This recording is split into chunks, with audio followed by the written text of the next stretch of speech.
Hi everyone, I'm Dr. Arpita. A very warm welcome to my ecology class. The topic for today's discussion is conservation of biodiversity. Now, biodiversity or threat to biodiversity is a global problem which needs to be addressed at the earliest.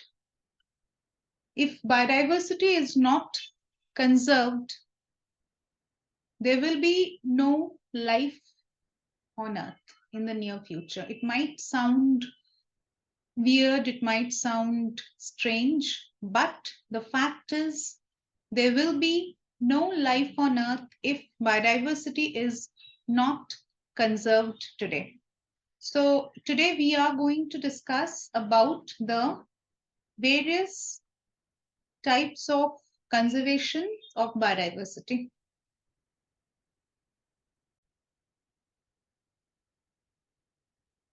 So this is our topic, conservation of biodiversity.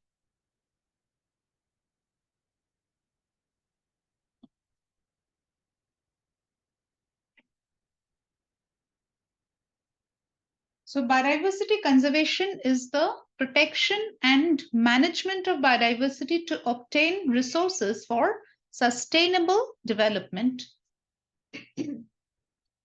Biodiversity conservation has three main objectives. Number one, to preserve the diversity of species. Number two, sustainable utilization of species and ecosystem. Number three, to maintain life supporting systems. And the most important point here is to make the mass aware of it.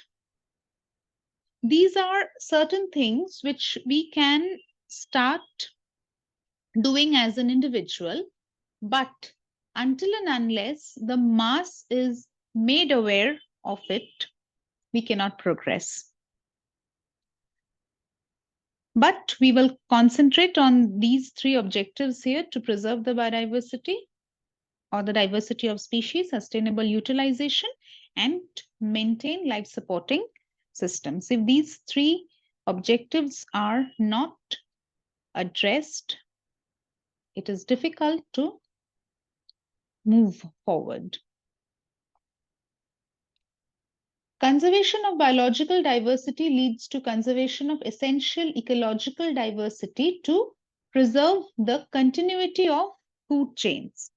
Now, if we consider very simple examples, like if we are cutting down trees, this will disturb the food chain in various other ways. Like if you cut down the trees, if there is unregulated felling of trees, then what will happen? The ecosystem gets disturbed. The balance of the ecosystem is disturbed and in the long run is lost. Now, how is it getting disturbed? If you're cutting down the tree, the herbivorous animal who feeds on those plants, trees, they will not get food to eat. The carnivores which feed on those herbivores will not get enough food because the herbivores are not getting food. They are not growing. They are not developing. They are not multiplying. Therefore, there is no food for carnivores. This is how at every trophic level, we can see a disturbance. Okay, now see the genetic diversity of plants and animals is preserved. So, conservation of biodiversity leads to maintenance and continuity of food chain, and also the genetic diversity of plants and animals are preserved. It ensures the sustainable utilization of life support systems on Earth, and it provides a vast knowledge of potential use of the scientific community. A reservoir of wild animals and plants is preserved, thus enabling them to be introduced if need be in the surrounding areas. Now, this enables us, this conservation strategy enables us to preserve certain types of plants and animals, which can be introduced into the wild at the time of need.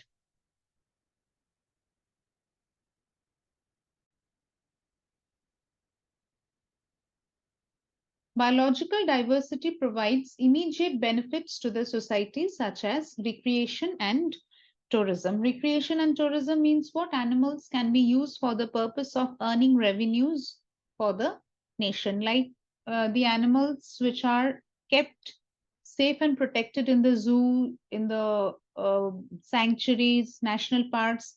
They can be used in earning revenues. That means they provide entertainment to the tourists, but this should be limited to entertainment only. Those animals should never be exposed to any type of illegal activities that will cause harm to them.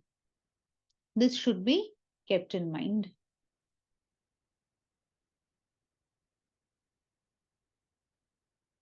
So, biodiversity conservation serves as an insurance policy. We all know what insurance policy does. At the time of need, it serves. So, if we conserve biodiversity today, it will pay off definitely in the future. Okay. So, biological resources are what? Food, fiber, medicine, wood products. These are just some of them. There are plenty others as well. Coming to ecosystem services, what are they? Decomposition of waste, pollination, water purification, flood control, increased soil fertility, and many more. Decomposition of waste means what? If you can recall the food chain, you will understand the role of decomposers over there. They decompose the dead and decaying bodies. Carcass feeders are also there. Pollination, we know insects help in pollination. That gives rise to new plants. Water purification, flood control. Flood control means what? If we have plenty of trees in our surroundings, the roots of those trees will hold back the soil in place together. There will be no runoffs and no erosion of soil, and flood can also be controlled in this way. Next is what? Increased soil fertility. Okay. Next, coming to social and spiritual benefits, cultural and aesthetic value, recreation and tourism, etc. If there is more number of animals in the zoo, in the sanctuary, in the reserve forest, then it will attract more number of tourists. And if more number of tourists are there, there will be huge revenue income for the country. Just imagine yourself, if you're going for a zoo visit, or if you're going to a national park, you go inside, you take a round, but you don't get to see any animals over there. How will you feel? You will never wish to go there for a second time. Neither will you recommend your friends and your relatives, your cousins to go. So this will bring down the revenue income for the country. Now the question comes, why should we conserve biodiversity? Whatever we were discussing a while ago, everything comes under this. Conservation is defined as management of human use of biosphere so that it may yield sustainable benefit to the present generation while maintaining its potential to meet the needs and aspirations of posterity. See, conservation is defined as management of human use of biosphere. This is very important. See, human use of biosphere. We humans, in the name of using, we humans are destroying the biosphere. Animals, remember, always remember, animals only take as much they need. They don't take more than that. So there is no chance of excess usage or exploitation or damage. They don't damage the biosphere. It is humans who are known for doing this. Hmm? So management of human use of biosphere should be monitored so that it may yield sustainable benefits. If we humans are trained to use the biosphere, to exploit the biosphere in a sustainable manner, then in the long run, the earth will be benefited and thereby we will get the benefit.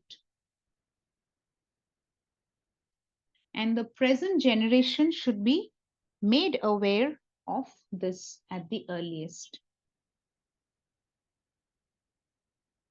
It is protection, upliftment, and scientific management of biodiversity in order to maintain it at its threshold level and derive sustainable benefits for the present and future generation. So, if the biodiversity on Earth is protected, if we work on it and try to improve it, uplift it every day, and scientifically manage it, then this will give us benefits not only today but in the future years. Even the future generation will also get benefit from what we are doing today.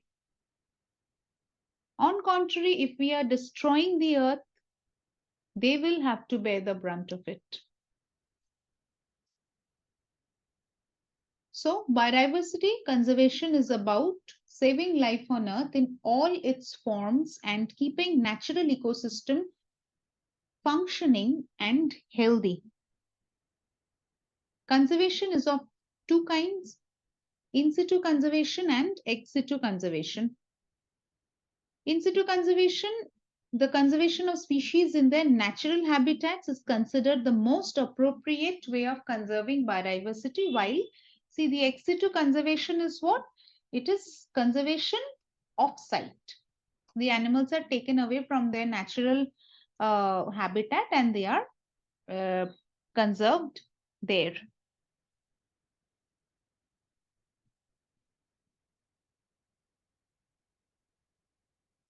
Now, why is this in situ conservation considered to be the most appropriate way of conservation of biodiversity?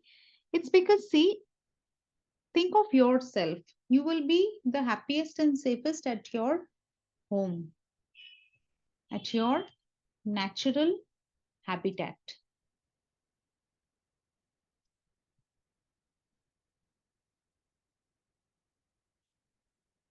Conserving the areas where populations of species exist naturally is an underlying condition for the conservation of biodiversity.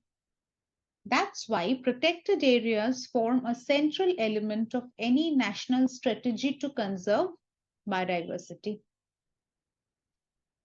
A protected area is a geographically defined area that is designated or regulated and managed to achieve specific conservation objectives. It may be set aside for the protection of biological diversity and of natural and associated cultural resources and is managed through legal or other effective means. These, the scientific knowledges, what we have, should be implemented to protect biodiversity. That's true. Along with that, there should be some law and order as well.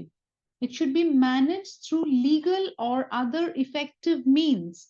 Until and unless, we human beings always fear law. Well, we should. Until and unless there is some kind of penalties, some kind of fines and all, there are people who will not pay heed to it. So legal measures should always be there. This includes, see, national parks and nature reserves, sustainable use of reserves, that is biospheres, wilderness areas, and heritage sites. So now coming to the two basic strategies of biodiversity conservation, the in situ or on-site conservation and the ex situ or off-site conservation. So what's ex situ conservation? As I was just telling you, conservation of the components of biological diversity off-site or outside their natural surroundings. And in situ is what? Conservation of species, habitats or ecosystem on site or in their natural surrounding.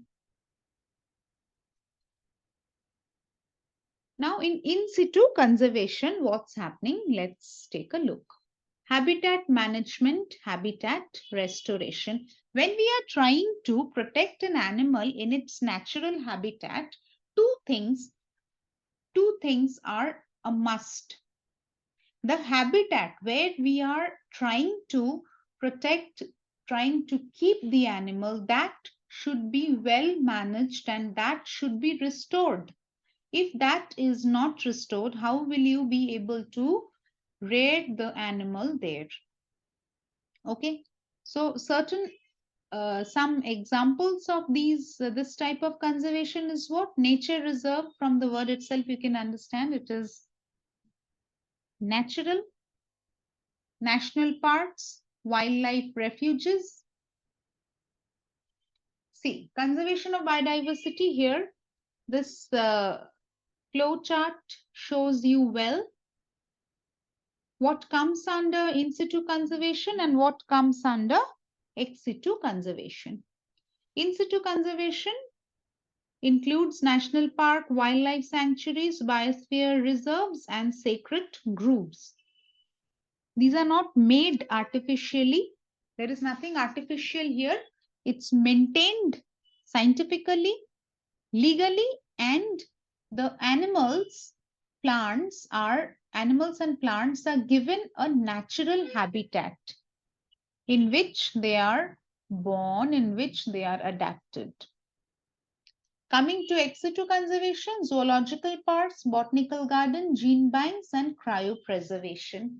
Here, the animal is taken away from its natural habitat and they are reared at a different place. But this different place doesn't mean it is strikingly different from its natural habitat.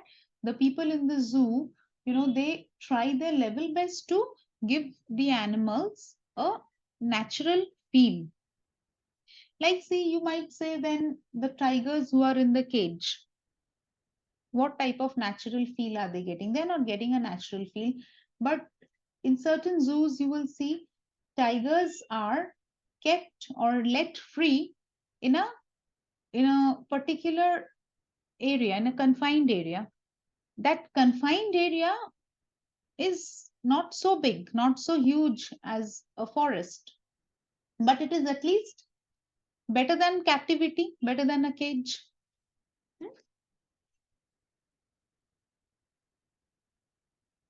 Now see, in situ conservation, conservation of organism in its natural home through protection of a group of typical ecosystems by a network of protected areas, biosphere reserves, sacred forests, and sacred lakes.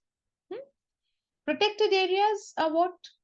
Protected areas such as national parks and wildlife sanctuaries are areas of land or sea, especially dedicated to the protection and maintenance of biological diversity and of natural and associated cultural resources.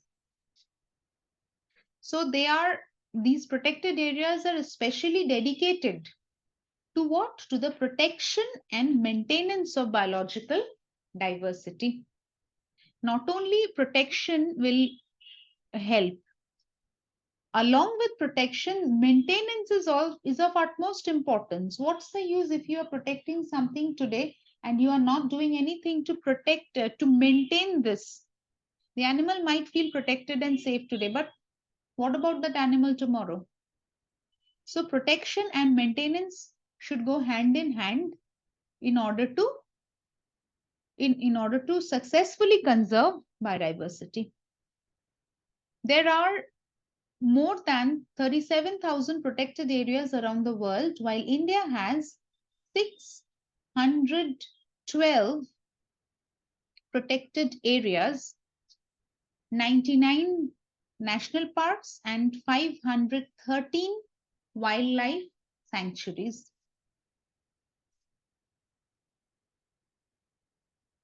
Coming to biosphere reserve, this is something very important. Take a note of the diagram.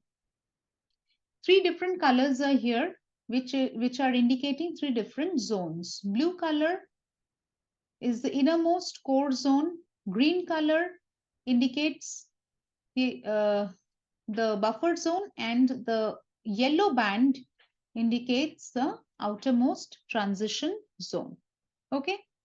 Biosphere reserves are a special category of protected areas of land or coastal environments wherein people are an integral component of the ecosystem. In biosphere reserves, you will see active role of human beings. They are an integral component of the system. A biosphere reserve consists of core, buffer, and transition zone. The core zone comprises an undisturbed and legally protected ecosystem. So here in this core region, nothing else is permitted. It's a legally protected region. The ecosystem here is legally protected and it is undisturbed. The buffer zone, this green part, the buffer zone surrounds the core area and is managed to accommodate a greater variety of resource use strategies, research, and educational activities. Now, in the buffer zone, people are allowed to go for a field trip. Educational activities like zoology students are taken to these regions where they can study the environment, the habitat of the animals, or if they see animals, they can study them. So these all are allowed in the buffer zone and not in the core zone. Then certain use of resources are also allowed in the buffer region. The transition zone, that means this one, the yellow band here. The transition zone is the outermost part of the biosphere reserve, and it is an area of active cooperation between reserve management and local people. So here, involvement of local people is seen, wherein activities like settlements, cropping, forestry, and recreation and other economic uses continue in harmony with the conservation goals. See, everything is allowed here for recreation and economic purpose, but everything should take place keeping in mind that the ecosystem is not getting compromised or disturbed in any way. The conservation goal here, see, conservation goals should be kept in mind. There are 408 biosphere reserves located in different countries, out of which 13 biosphere reserves are located in India. So these certain figures you will have to remember. Come to this picture here. Again, the color codes and the letter codes will give you an idea what are they for. The core region is the innermost region, followed by the buffer and then the transition area. Human settlement, you can see, is permitted in the transition area and sometimes in the buffer zone, but towards the periphery. For research work and all, people can get inside the transition, the buffer, as well as the core. See, if the animal is sick inside the core region, then doctors, scientists should be allowed in the core region for their help only. So these researchers can sometimes go. Educational and training purposes are only allowed in the buffer area, and tourism and recreation is also allowed in buffer and transition area.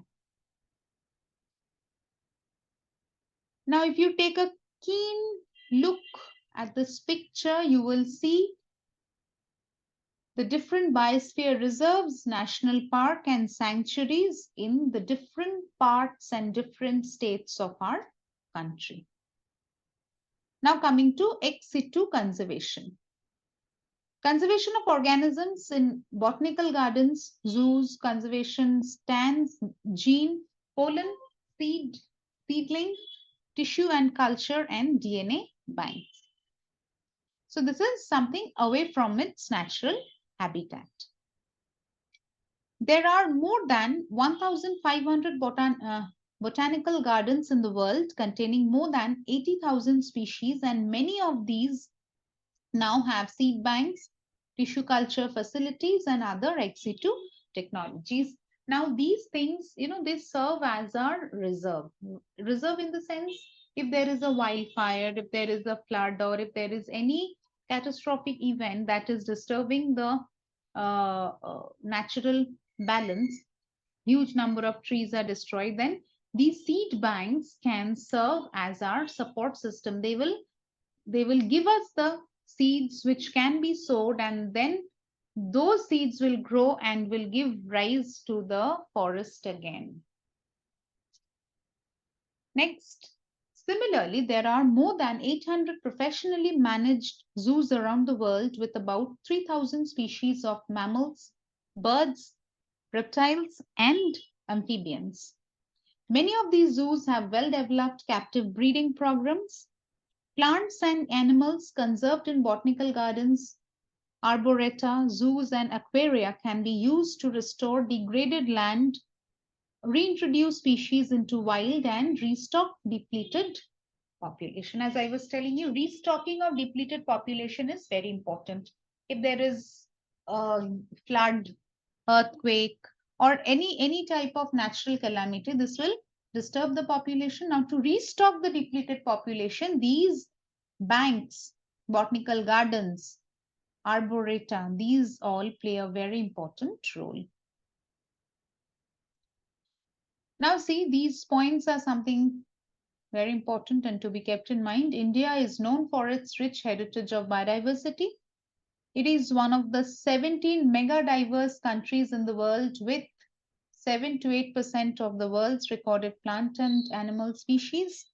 Amongst the existing biota, 91,307 species of animals, which includes 2,557 protista, 12,470 general invertebrates, 69,903 arthropods, 4,994 vertebrates, and 45,500 species of plants, as well as 5,650 microbial species have been documented in India. So these figures show the diversity of India in a nutshell.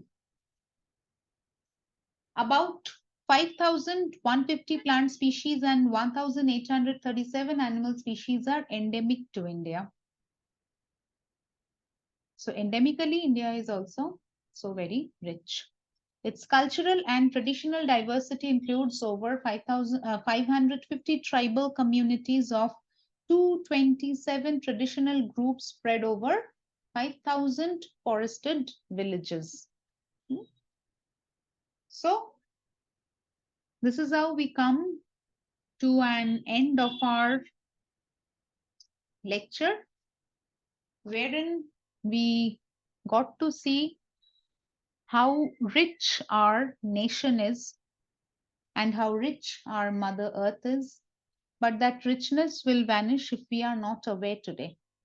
In the near future, there will be a lot of problems if we are not addressing this issue today. So these are certain suggested readings. If you want to go through these, this will even help you more to understand the concept. Till then, Take care. Keep in touch with your topics. Revise them. Practice previous year questions. Thank you and goodbye.